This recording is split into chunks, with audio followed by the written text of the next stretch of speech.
শিয়াল আর কচ্ছপের গল্প। এক সময়ের কথা, একটি শিয়াল বন দিয়ে হেঁটে যাচ্ছিল। হঠাৎ সে একটি কচ্ছপকে দেখে থেমে গেল। কচ্ছপটি ধীরে ধীরে হাঁটছিল। শিয়ালটি হেসে বলল, এই রে, তুমি তো হাঁটতে জানোই না, এত ধীরে চললে তো গন্তব্যে কখনোই পৌঁছাবে না। কচ্ছপটি শান্তভাবে উত্তর দিল, ধৈর্য ধরে চললে ঠিকই পৌঁছানো যায়। গন্তব্যে পৌঁছানোর জন্য দ্রুত গতি নয়, ধারাবাহিকতা দরকার।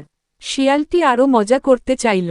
সে বলল, চলো দেখি কে আগে পাহাড়ের চূড়ায় পৌঁছাতে পারে। কচ্ছপ রাজি হয়ে গেল। প্রতিযোগিতা শুরু হলো। শিয়ালটি খুব দ্রুত দৌড়াতে লাগলো আর মাঝপথে ভেবে নিল, কচ্ছপ তো অনেক পেছনে, একটু বিশ্রাম নিই। সে একটি গাছতলায় ঘুমিয়ে পড়ল। এদিকে কচ্ছপটি ধীরে হলেও একটানা চলতে থাকল।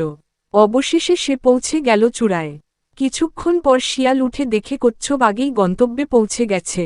শিয়াল লজ্জায় পড়ে গেল। তখন কচ্ছপ বলল, মনে রেখো, ধৈর্য আর অধ্যবসায় সবসময় জয়ী হয়।